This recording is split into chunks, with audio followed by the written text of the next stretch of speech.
ஆனந்த கண்ணீர் பயங்கர நல்லா இருக்கு சார். அதாவது கோயம்புத்தூர், சேலம், ஈரோடு, திருப்பூர், மதுரை, திண்டுக்கல், திருச்சி, இப்போ திருநெல்வேலி வரைக்கும் ஒரே ஒரு விஷயம் தான் பார்க்குறோம். அபரீதமான லவ். எப்படி சொல்றதுனே தெரியல. நேற்றுக்கு நைட்டு மதுரையில் ஒரு தேட்டரில் நைட் ஷோ பார்க்கும்போது அது தேட்டர் மாதிரியே இல்லை பார்க்கறதுக்கு. ஒரு திருவிழா மாதிரி இருந்தது. ஒரு கடைசி நாள் திருவிழா எப்படி இருக்கும் அந்த மாதிரி இருந்தது. இப்போ திருநெல்வேலியில் முக்கியமான ஒரு தேட்டர் எங்களுக்கு வந்து ராம் சினிமாஸு. ஸோ இங்கே வந்து பார்க்குற மத்தியான ஷோ மொத்தமாக ஃபேமிலியாக அப்படி இருக்காங்க, குவிஞ்சு கிடக்காங்க. ரொம்ப சந்தோஷமாக இருக்குது. இது வந்து என்கிட்ட நேற்றுக்கு வந்து ஒரு பெரிய டிஸ்ட்ரிபியூட்டர் ஒருத்தர் சொன்னார், ரொம்ப சீனியர் மோஸ்ட் டிஸ்ட்ரிபியூட்டர் அவர் சொன்னார், ரொம்ப வருஷம் கழித்து தேட்டர் உள்ளே இப்படி பார்க்குறோம், படம் ஓடுது, வசூல் பண்ணுது, எல்லாம் வேறு விஷயம். ஆனால் ஒரு திருவிழா மாதிரி மக்கள் வந்து உட்காந்து படம் பார்க்கல, நின்றுட்டு தான் ஃபுல்லாக பார்க்குறாங்க அப்படின்னு எனக்கு ரொம்ப சந்தோஷமாக இருக்குது சார். டீமாக எங்களுக்கு ரொம்ப சந்தோஷமாக இருக்குது. இதோ இவர் தான் மணி, எங்கள் டீமோட இந்த திருநெல்வேலியோட மண்ணின் மைந்தன் இவர் தான். படத்தில் ஒரு சீன் நடிச்சிருப்பார், என்னோட டீமோட அசோசியேட் டைரக்டர். ஸோ இந்த திருநெல்வேலி மீடியா முன்னாடி அவர் அறிமுகப்படுத்தணும் அப்படின்னு ஆசைப்பட்டோம். ஸோ இது மாதிரி ஊர்லேருந்து சினிமா ஆசையோடு வந்த நிறைய பேர் ஒரு 2-3 வருஷம் ரொம்ப கஷ்டமாக நிறைய பட்டு கொஞ்சம் வேலை செஞ்ச வேலை இது இன்னைக்கு இவ்வளோ ரிசீவ் ஆகும்போது ரொம்ப சந்தோஷமாக இருக்குது சார். உண்மையை சொல்லணும்னா எனக்கு கடவுள் மேலே ரொம்ப ஆணித்தரமான நம்பிக்கை இருக்குது சார். நான் ஆரம்பித்த முதல் நாள்லேருந்து அதாவது நம்மளை வந்து மற்றவங்க நம்பாமல் இருக்கலாம், ஆனால் நம்மளை நம்பணும் சார். நம்புறது ரொம்ப இம்பார்ட்டன்ட். நான் ரொம்ப ஸ்ட்ராங்காக நம்பினேன் இந்த படம் நல்லாயிருக்கும், மக்களுக்கு பிடிக்கும், போய் சேரும், கடவுள் எடுத்துகிட்டு போய் சேர்ப்பார்.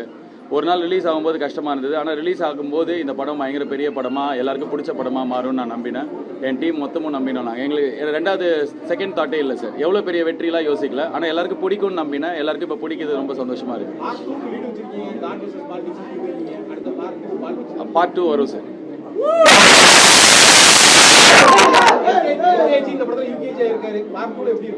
அது நான் எழுதும்போது தெரியும். இப்போ எனக்கு எழுதும்போது தெரியும்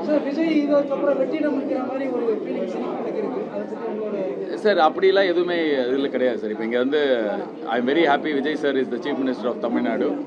அண்ட் அதே மாதிரி வந்து ஒரு இவ்வளோ ஹீரோஸ் இருக்கிற சூர்யா சார் மாதிரி இருக்கிற மனிதர்கள்லாம் இவ்வளோ பெரிய ஸ்டார்ஸ்லாம் இருக்கும்போது அந்த மாதிரிலாம் எதுவும் கிடையாது சார். எவ்வளோ பெரிய ஸ்டார்ஸ் இருக்காங்க, நீங்களே பார்க்குறீங்க மக்கள் எப்படி கொண்டாடுறாங்கன்னு சொல்லிட்டு. So it's all good. நெல்லையை பொறுத்த வரைக்கும் சமூக வலைதளங்களில் பேச்சு இருக்கு.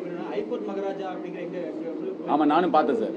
அவர் தான் இங்கே வந்து அந்த பக்தருக்காக இறங்கி சாட்சி சொல்ல வந்தது அப்படிங்கிற அந்த அடிப்படையில் தான் இது வந்து எந்த அடிப்படையில் எடுத்திருக்கீங்க சார்? சார் எனக்கு ஆக்சுவலாக இந்த படம் ரிலீஸ் ஆனதுக்கப்புறம் இன்ஸ்டாகிராமில் நான் பார்க்கும்போது ஐகோர்ட் மகாராஜா பற்றி படித்தேன்.